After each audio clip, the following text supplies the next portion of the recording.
Allahumma shalli ala Muhammad.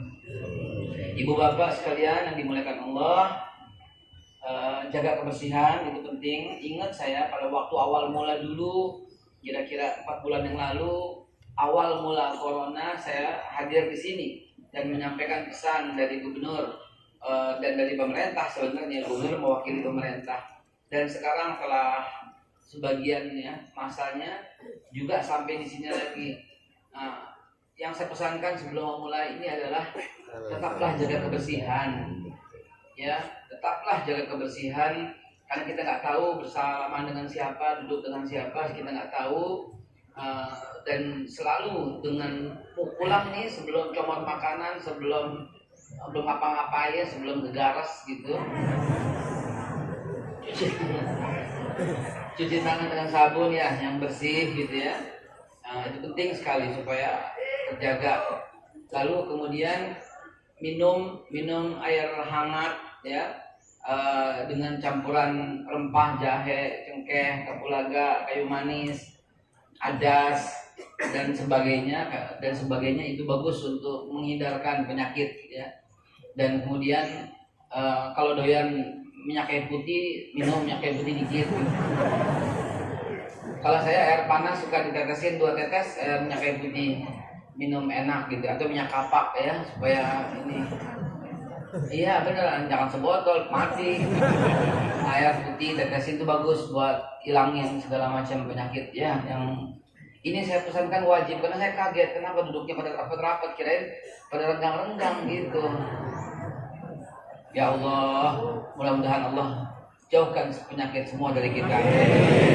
Ya Rabbal Hazini wa li kulli niyatin salihah ala hadratin Nabi Muhammad sallallahu alaihi wasallam. Ya Rabbal Syafi la shifaa illa shifaa ka shifaa la yughadiru saqama. A'udzu bikalimatillahi tammati min syarri ma khalaq. Bismillahilladzi la yadurru ma ismihi syai'un fil ardi wa la fis samaa'i wa huwas samiul 'alim. Hasbunallahu ni'mal wakeel wa ni'mal nasir. Wa la haula wa la quwwata illa billahil 'aliyyil 'azim. Bismillah, Rabbi Allah, Hasbi Allah, tawakkalna 'ala Allah, tasamna billah, fa'tu amrina ila Allah, masya Allah, la quwwata illa billah. Al-Fatihah. Bismillahirrahmanirrahim. Alhamdulillahirabbil alamin. Ar-Rahmanir-Rahim. Maliki yaumiddin. Ihdinas siratal mustaqim. Ghairil maghdubi 'alaihim waladdallin. Al-Fatihah yang kedua kita tunjukkan untuk guru kita yang kita cintai, ayahanda kita yang kita sayangi, orang tua kita yang kita muliakan, yaitu Abi Tamrin. Mudah-mudahan Allah Subhanahu wa taala angkat semua penyakitnya. Allah mudahkan semua kehidupannya ya Allah. La salah illa ma ja'alahu salah wa anta taj'al hatta idza sita salah. Allah lapangkan kehidupannya ya Allah. Tidak mengalami kesulitan sampai akhir hayatnya ya Rabb. Untuk beliau dan seluruh keluarga besarnya dan seluruh majelis taklimnya dan seluruh pengajiannya. Ala haziniyah wa likulli niyatin salihah wa ila hadratin Nabi Muhammad sallallahu alaihi wasallam wa ila akhina wa ila ummat wa ila ustazina wa ila wa ila abitab ya Allah. Ya Allah karim berada juga di dunia wal akhirah. Al-Fatihah.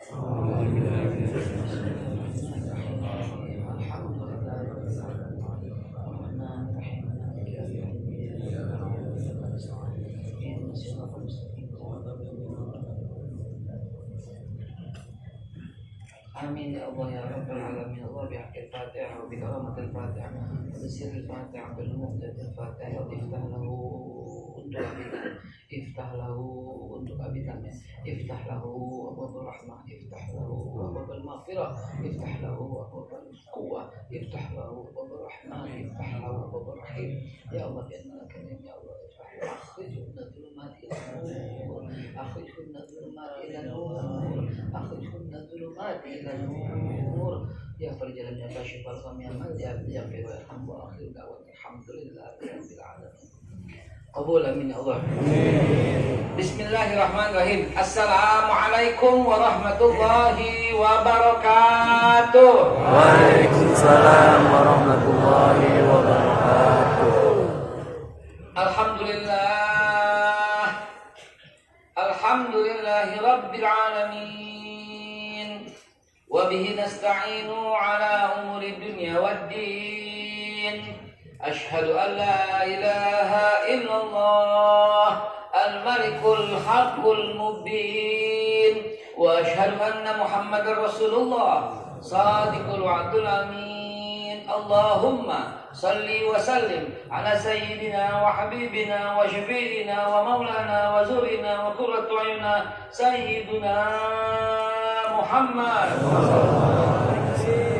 wa ala alihi wa sahbihi ajmain wattabi'in wattabi'it tabi'in wattabi'it tabi'it tabi'in wa man tabi'ahum bi ihsanin ila yaumiddin wa alaina ma'hum bi rahmatika ya Allah ya arhamar rahimin.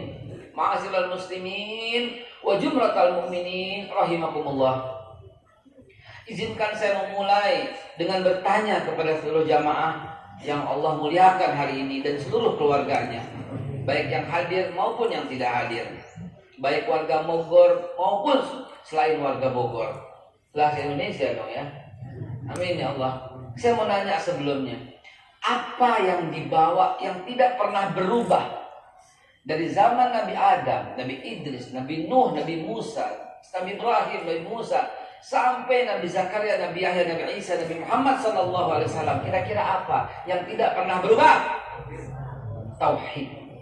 Allahu Akbar. Dapat anggur.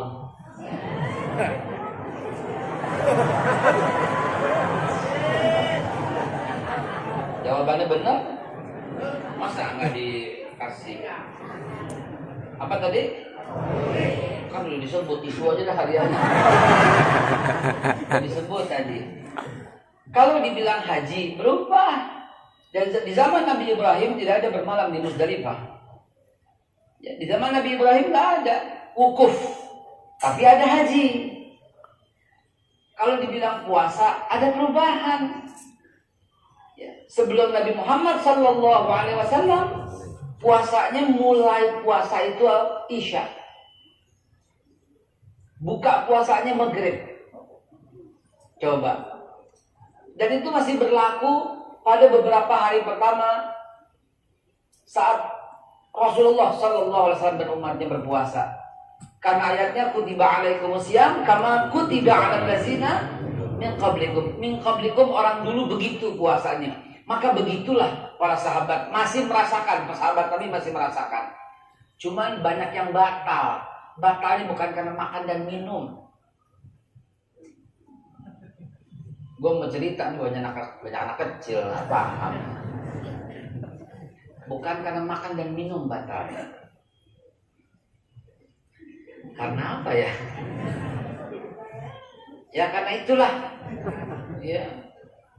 Zakat berubahnya ada. Dulunya 10%, sekarang 2,5%. Sholatnya dulunya 50 waktu, sekarang 5 waktu. Yang nggak berubah itu adalah bahkan syahadatain ini berubah. Di zaman Nabi Musa Rasulullah. Di zaman Nabi Isa Rasulullah. Di zaman Nabi Muhammad Rasulullah SAW. Yang nggak berubah dari zaman Nabi Adam sampai Nabi Muhammad sampai akhir zaman adalah kalimat la ilaha illallah. Mari. La ilaha illallah. Ilaha illallah. Mari.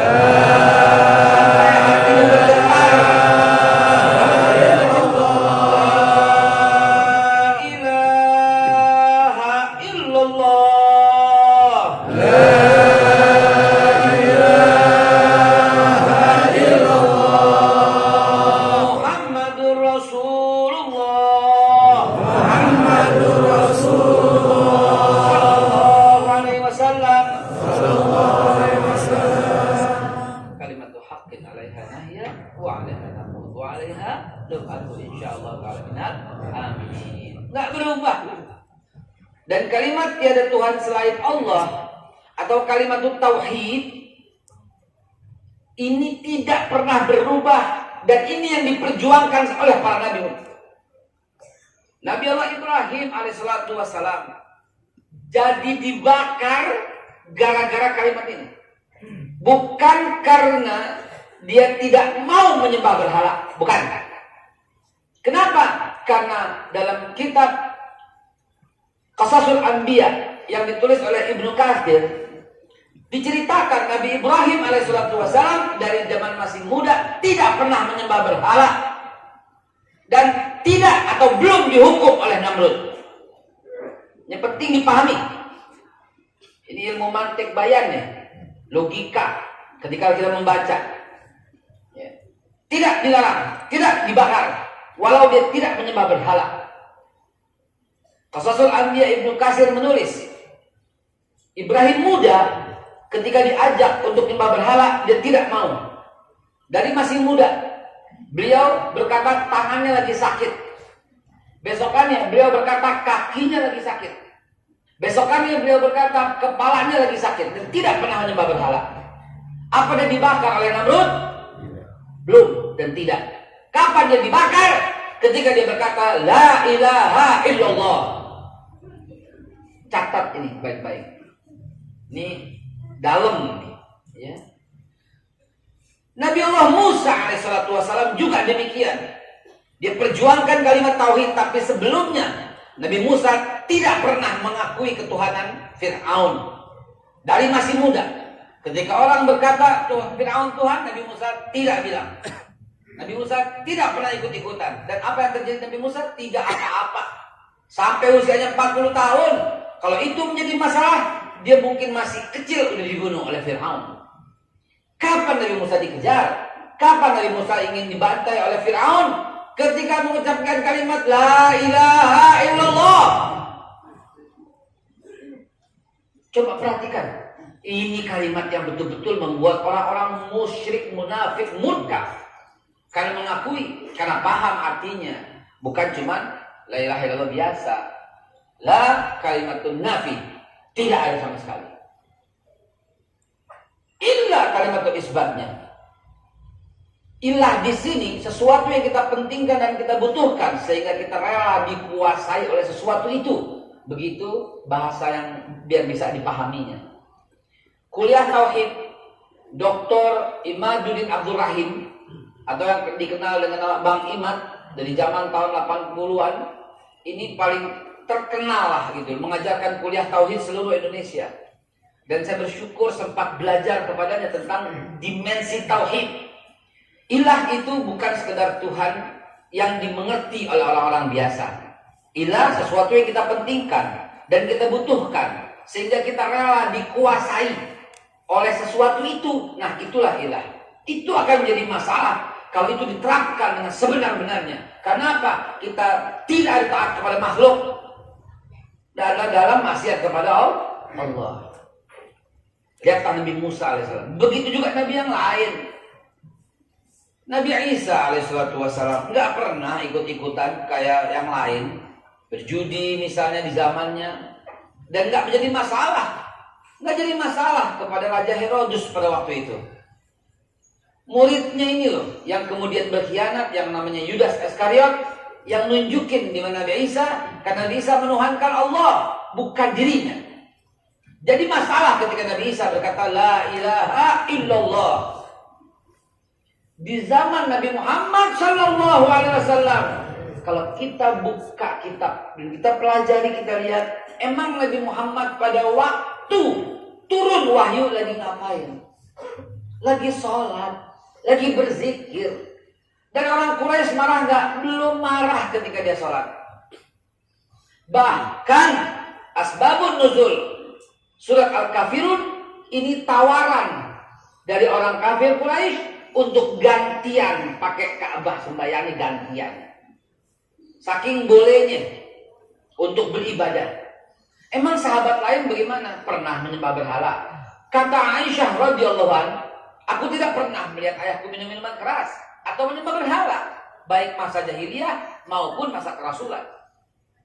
Apakah Abu Bakar Siddiq dikejar oleh Quraisy? Tidak. Sayyidina Ali ibn Abi Thalib juga demikian, seumur hidupnya nggak pernah menyembah berhala. Masalah bagi orang Quraisy, Abu Jahal, Abu Lahab, Abu Sufyan masalah? Nggak masalah. Kapan masalah?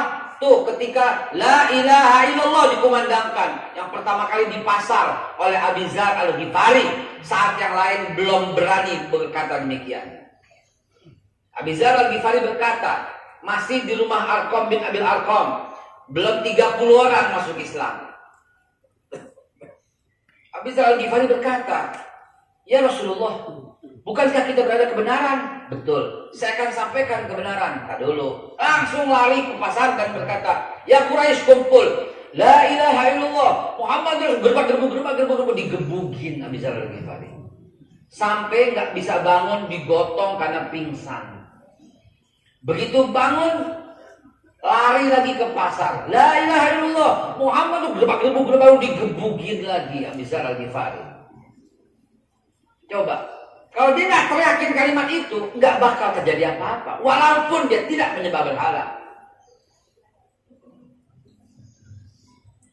Pada kali yang ketiga digebukin pas mau dibunuh. Begitu mau dibunuh, lewatlah Abbas bin Abdul Muthalib. Siapa dia? Tak lain tak bukan paman dan Nabi kita Muhammad Sallallahu Alaihi Wasallam. Abi Dzar, ini siapa? Katanya Abbas, lalu dikenal. Dia Abi Dzar. Iya, dari suku mana? Kata Abbas bin Abdul Muthalib. Dari suku Ghifar. Kemana kalian? Kalau mau ke Yaman, Hadramut, lewat mana? Lewat suku Ghifar. Apa jadinya kalau ada orang suku Ghifar mati di sini? Apa jadinya? Suku Ghifar itu ditakutin. Ditakutin. Kalau sekarang kayak preman pasar Empang lah begitu dah. Lewat Empang lo kena lo gitu, ditakutin. Nggak bisa lagi. Suku Ghifar itu ditakutin.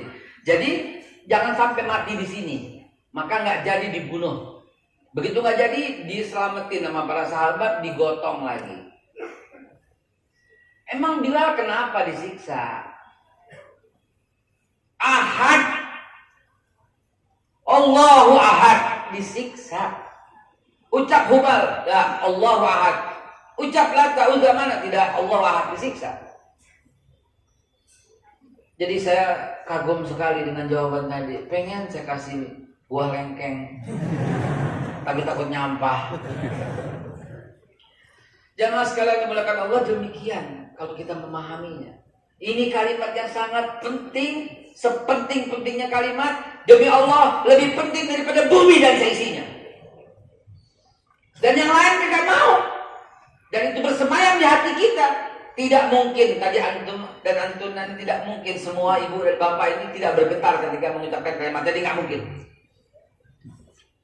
Karena itu tanda daripada iman. Ya. Innamal mu'minuna alladzina idza dzukirallah wajilat qulubuhum.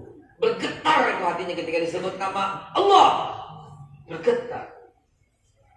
Apalagi dengan kalimat tambahin Allahu Akbar, mustahil tidak bergetar. Itulah zaman para nabi. Masuk ke Indonesia. Mulai. Minum dulu biar gak emosi.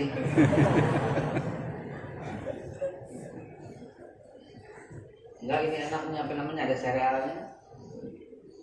Oh iya, apa namanya? Energen. Jadi ingat zaman kuliah. Karena nggak punya duit buat hemat, gitu. Pagi-pagi sarapannya energen, siang Nutrijel, malam Roma. Zaman mahasiswa gitu kan gak ada duit gitu, nahan lapar mulu gitu kan. Makan enak hari Sabtu, pakai baju batik, cari jam kondangan. Zaman kuliah, ya Allah, astagfirullahaladzim. Mudah-mudahan dulu orang pada ikhlas ya. Kalau enggak bahaya kita. Tapi begitu zaman kuliah di Bandung, ya Allah ya Rabbi. Yang penting kelar dah ya. Jamaah sekalian, masuk ke Indonesia di zaman Belanda. Emang ente nggak boleh sholat zaman Belanda? Boleh. Bahkan Belanda memfasilitasi banyak masjid yang dibangun oleh Belanda. Bahkan yang mau berangkat haji difasilitasi. Zaman Belanda ada pergi haji naik kapal laut. Betul? Kakek kita ngalamin, buyut kita ngalamin cerita. Itu ngalamin, itu boleh sama Belanda. Tapi siapa yang dibunuh oleh Belanda? Orang-orang yang meneriakkan kalimat La ilaha illallah Allahu Akbar.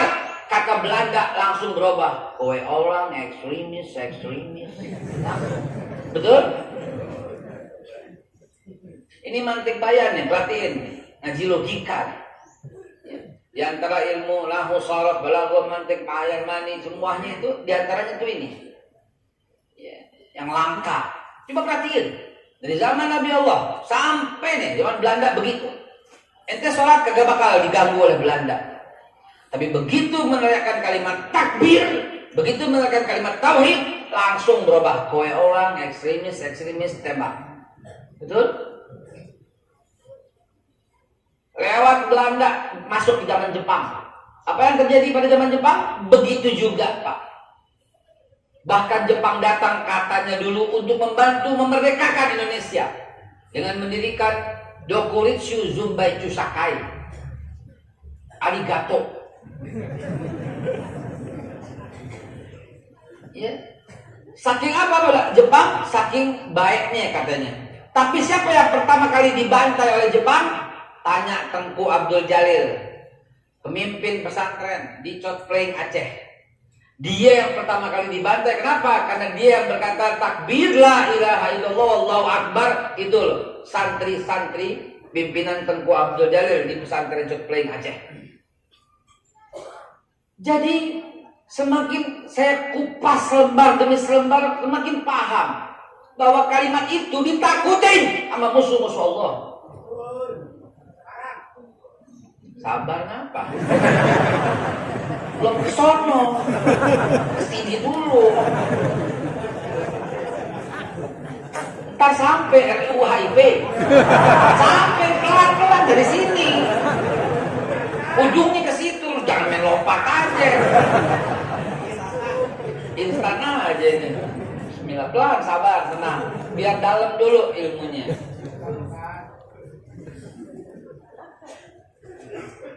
Engeng. Coba perhatikan.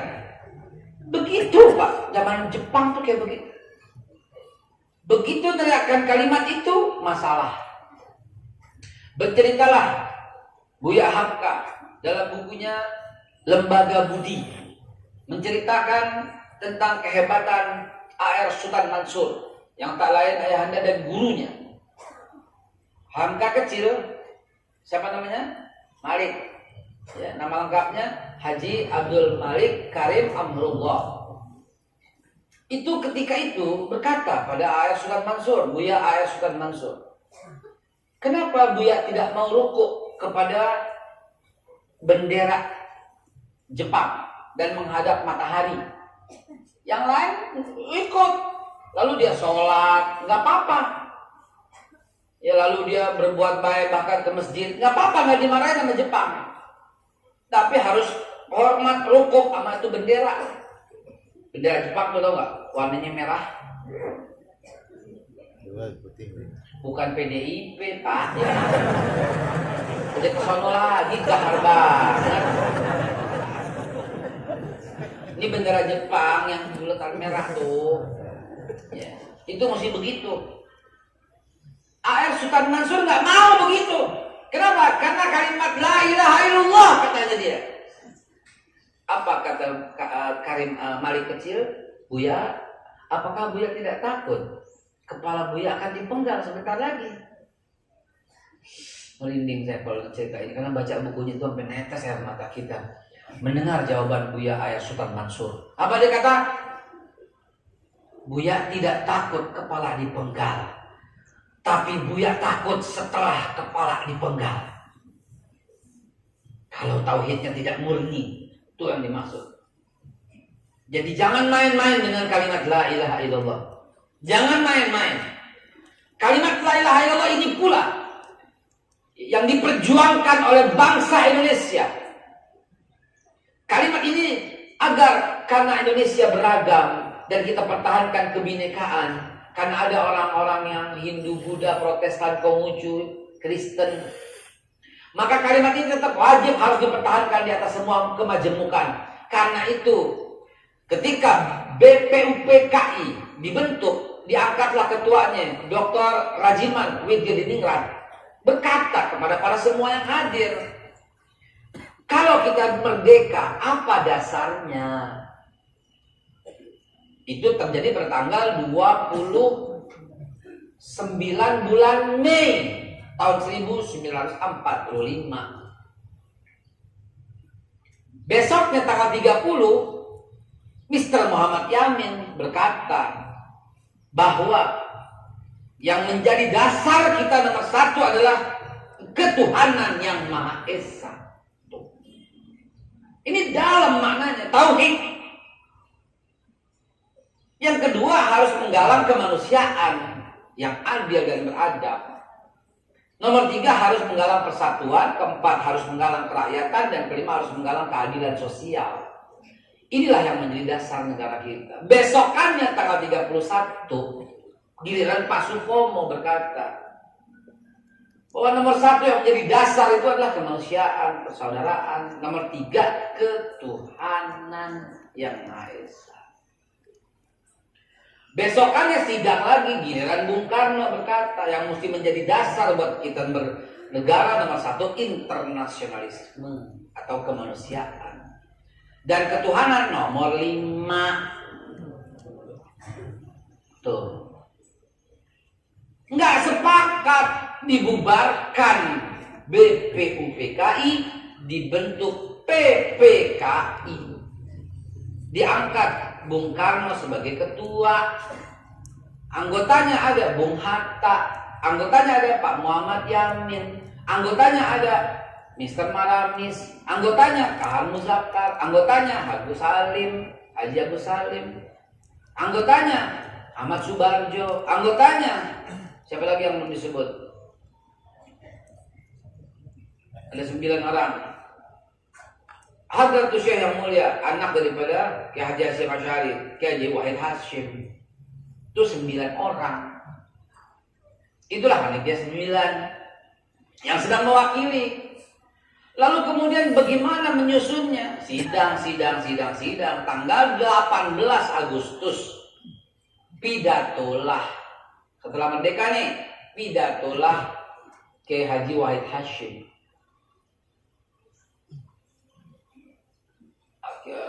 Hasyim Asy'ari, Kiai Wahid Hasyim. Ya, Kiai Wahid Hasyim. Apa beliau pidatonya? Beliau berkata, negara Indonesia hari ini kurang lebih hampir sama dengan negara Madinah di zaman Rasulullah pada waktu awal berdirinya. Apa maksudnya? Karena di Madinah banyak orang-orang yang beda suku. Ada suku Aus, suku Hajrat, dan sebagainya. Ada yang beda agama. Ada yang beragama Yahudi, masih ada yang beragama Nasrani, bahkan ada Majusi. Maka Rasulullah SAW dengan amat sangat bijaknya, beliau menyusun piagam Madinah yang pasal 1 berkata tidak ada tuh perbedaan dari suku dan golongan. Seraya mengucapkan ayat, ayuhan nas, inna khalaqnakum min dzakari wa untha wa ja'alnakum syu'uban wa qabaila lita'arafu. Inna akramakum indallahi atqakum. Pasal 2 sampai pasal 7 sampai pasal 8 berkata tentang persatuan dan keadilan. Tuh, ya. Pasal seterusnya 9, 10 berikutnya berkata dalam piagam Madinah itu bahwa orang Islam yang tinggal di Madinah maupun yang bukan Islam harus bahu-membahu dalam rangka mendukung negara Madinah. Inilah yang disebut persatuan. Tadi ketuhanan, dulu kemanusiaan. Dan pasal ke-14 atau ke-15 berkata lagi, apabila ada satu kesepakatan, saya menghafal kata-katanya. Apabila ada satu kesepakatan antara orang Islam maupun bukan Islam di kota Madinah, dan kesepakatan itu membawa kemaslahatan bagi umat, maka baik orang Islam maupun bukan Islam harus taat kepada kesepakatan itu. Tuh. Inilah musyawarah. Jadi ini para founding father negara kita ini luar biasa. Diterjemahkan dengan sangat indah. Dan dalam piagam Madinah itu juga, apabila negara dalam bahaya, ya, negara dalam bahaya, maka orang Islam yang tinggal di Madinah maupun orang yang bukan Islam yang tinggal di Madinah harus bahu-membahu membela negara. Coba, apakah ini diketahui oleh para pemimpin kita, oleh para orang yang senantiasa mencaci maki Islam, dikatakan gak adil lah, dikatakan teroris lah. Ada konsep dalam Islam untuk mempertahankan negara. Ada konsep dalam Islam, jangan macam-macam saudara.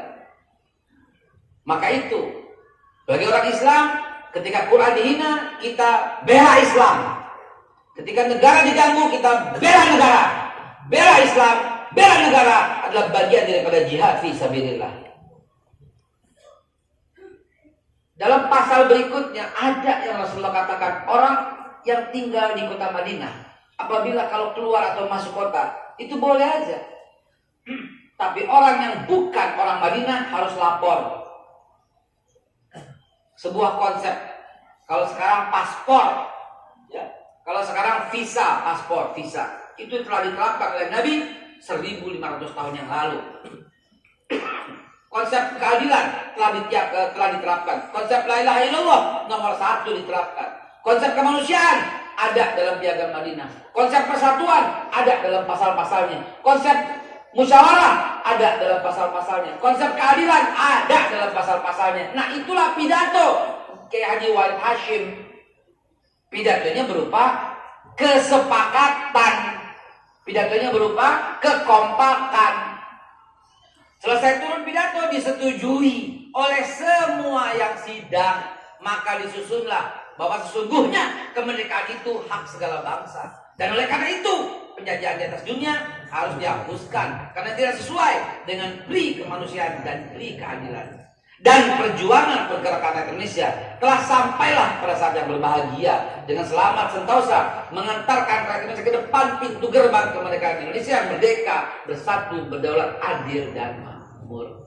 Atas berkat rahmat Allah yang Maha Kuasa dan didorongkan dengan keinginan yang luhur supaya berkehidupan kebangsaan yang bebas.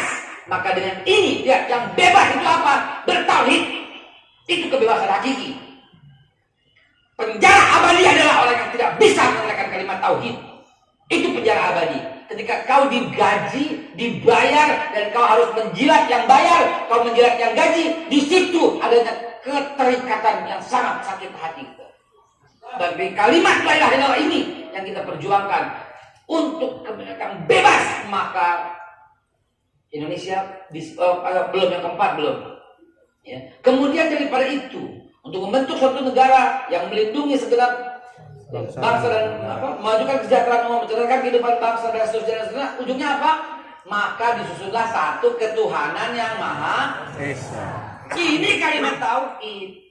Ini la ilaha illallah. Ini qul huwallahu ahad, nomor 1 dalam menyusun negara.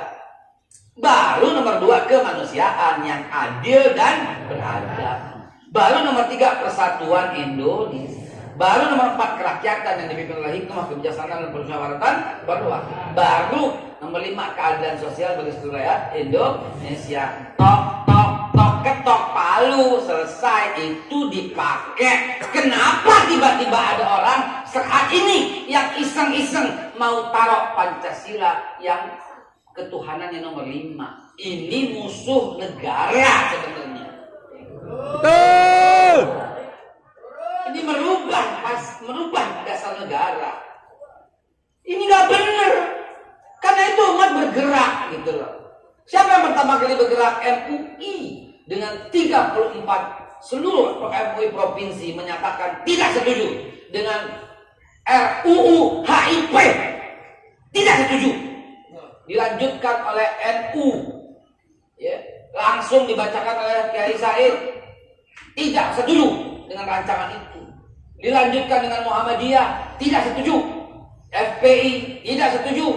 GNPF ulama tidak setuju. PA212 tidak setuju. Al-Irsyad Islamiyah tidak setuju. Dan 94 ormas-ormas lainnya menyatakan tidak setuju. Maka kalau ini sampai terjadi, ini namanya nantangin umat Islam, saudara. Dan seharusnya umat yang lain pun harus berkata demikian. Kenapa? Kalau kita menjunjung ini loh, Buya Hamka dalam bukunya Islam dan Pancasila menulis kedudukan ketuhanan yang Maha Esa atau kedudukan tauhid, kedudukan la ilaha illallah, kedudukan qul huwallahu ahad, kedudukan ketuhanan yang Maha Esa dalam Pancasila seperti angka 10.000. Artinya maksudnya apa? Ya berarti kan ada depannya angka 1. Tanpa angka 1 berarti nggak semuanya. Tidak hanya angka 0. 1000 biji pun tidak akan berarti kalau nggak di depan angka 1. Itu cerdasnya yang mulia Al-Mukarram almarhum Buya Hamka, itu cerdasnya. Seperti angka 10.000 kata Buya Hamka. Yang lain mah 0 kalau tidak ada ketuhanan yang Maha Esa. Maka akhirnya ditetapkan lagi dalam dekret presiden oleh Bung Karno sendiri. 5 Juli 59. Ditetapkan sekali lagi. Supaya nggak ada lagi perdebatan. Kenapa 2020 ada...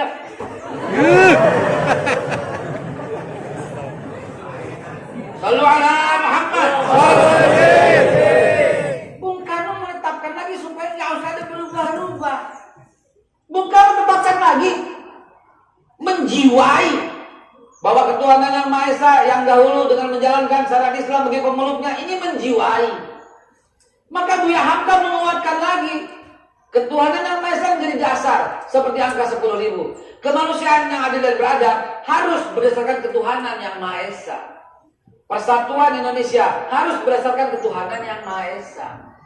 Kerakyatan yang dipimpin oleh hikmah kebijaksanaan dalam permusyawaratan perwakilan harus berdasarkan ketuhanan yang Maha Esa. Keadilan sosial bagi seluruh Indonesia harus berdasarkan ketuhanan yang Maha Esa.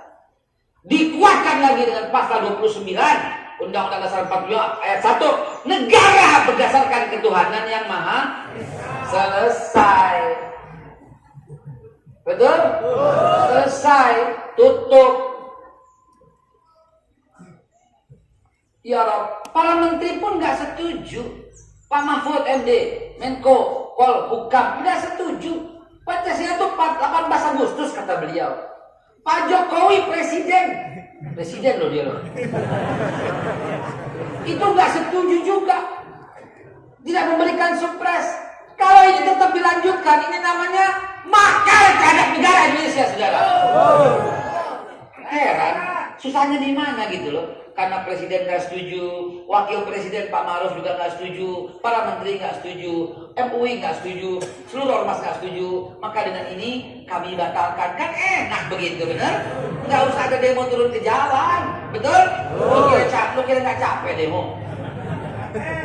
Lu kira nggak beresiko? Kalau ada anak kecil, resiko. Kalau ada yang bakar bendera, resiko.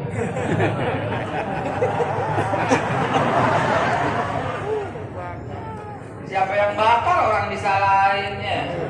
Aneh aja. Nah, saudara sekalian, itulah kekuatan kalimat tauhid.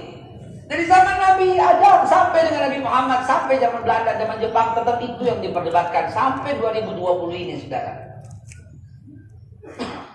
Maka karena itulah kaki jadi kepala, kepala jadi kaki, kita tetap pertahankan itu harus nomor 1 dan tidak boleh jadi nomor 2. Tidak boleh jadi nomor 3, apalagi cuma jadi nomor 5. Tidak boleh. Kalimat la ilaha illallah ini adalah dasar negara ini.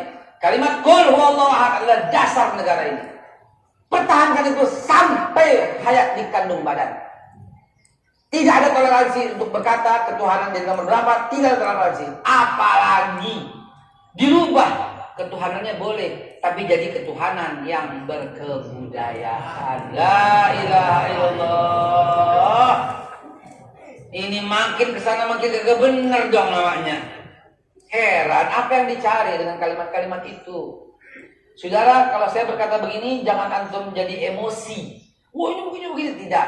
Percayakan kepada negara, dalam hal ini hukum lah itu ya, yang sedang berjuang secara konstitusi untuk tidak boleh disahkan ini. Ya, mau jadi apa kayak isinya dirubah apa kayak tidak boleh. Karena musuh agama itu, agama apapun, itu adalah ateis. Dan ateis adalah bagian daripada paham komunis. Dan siapapun yang coba-coba ganggu ketuhanan yang Maha Esa, confirm bagian daripada orang yang tidak suka dengan yang Maha Esa itu. Karena itu jamaah sekalian sudah jam 7. Disuruh. Belum gue coba.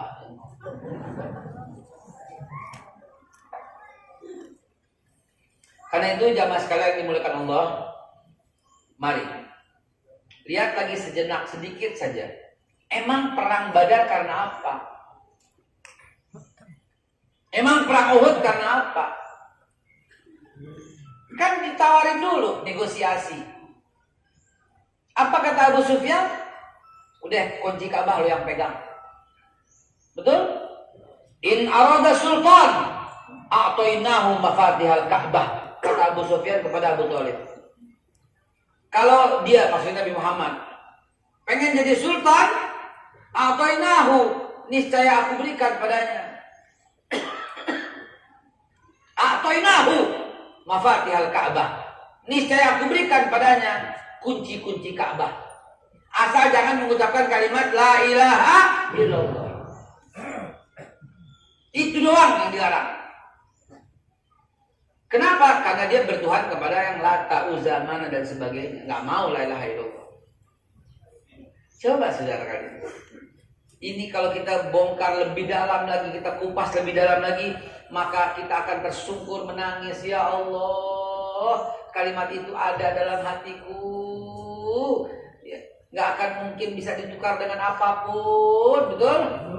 Kata Roma Irama, jangan sampai ditukar berapapun.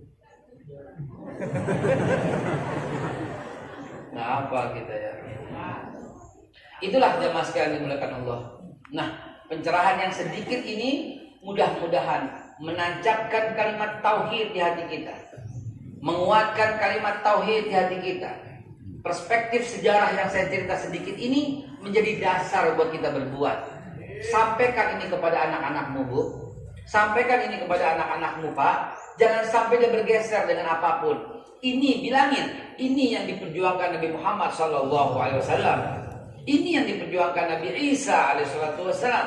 Ini yang diperjuangkan Nabi Musa alaihissalam. Ini yang diperjuangkan Nabi Ibrahim. Dan ini begitu lepas kita nggak connect sama mereka semua. Begitu pertahankan kita connect dan kita berada dalam satu barisan dengan para nabi di hari kiamat akhir nanti. Amin ya Allah ya Rabbal alamin. Saya nggak lama-lama. Dengan singkat ini mudah-mudahan kita semua Allah Subhanahu wa taala benamkan kalimat la ilaha illallah di hati kita, di kepala kita, dalam semua perbuatan kita. Apapun yang kita lakukan, mulai hari ini dan seterusnya tanya, menguatkan tauhid atau mengurangi? Kalau menguatkan jalanin, kalau mengurangi nggak usah. Dan begitu aja. Ente mau nongkrong pinggir jalan, menguatkan atau mengurangi? Mengurangi. Nggak ada usah. Itu aja. Ente mau main Mobile Legend, menguatkan la ilaha illallah atau mengurangi? Tinggalin. Udah gitu aja. Beres. Ya. Patokannya itu aja. Anda mau ngapain nih? Menguatkan atau mengurangi? Mengurangi, tinggalin. Menguatkan, kerjain. Itulah yang membuat kita selamat sampai akhir. Amin ya Allah ya Rabbal alamin. Mudah-mudahan yang singkat ini Allah berikan pemahaman. Kita doa, ya. Kita doa untuk khusus untuk kalimat ini. A'udzubillahi minasyaitonirrajim. Bismillahirrahmanirrahim. Allahumma shalli ala Muhammad wa ala ali Muhammad kama shallaita ala Ibrahim wa ala ali Ibrahim fil alamin innaka Hamidum Majid. Allahumma inna ya Allah, kuatkanlah kalimat la ilaha illallah. Allahumma bihaqqil Fatihah wa bihaqqi kalimat la ilaha illallah. Bismillah, Rabbi Allah, hasbi Allah, tawakkalna ala Allah, yaqtasamna billah. Wa amrina ila Allah, masya Allah, la quwwata illa billah. Allahumma malikal mulki, tu'til mulka man tasha, wa tanzi'ul mulka mimman tasha, wa tu'iddu man tasha, wa tudhillu man tasha biyadikal khair, innaka 'ala kulli syai'in qadir. Tulijul laila fin nahar, wa tulijul nahara fil lail, wa tukhrijul hayya minal mayyit, wa tukhrijul mayyita minal hayy, wa tarzuqu man tasha bighairi hisab, bighairi hisab. Afdal dzikri falam anhu. La ilaha illallah, la ilaha illallah, la ilaha illallah, Muhammadur Rasulullah sallallahu alaihi wasallam. Kalimatu haqqin alaiha nahya wa 'alaiha namutu wa 'alaiha nub'atsu insyaallah ta'ala minal aminin billahi taufiq wal hidayah wa lahum minkum. Wassalamualaikum warahmatullahi wabarakatuh.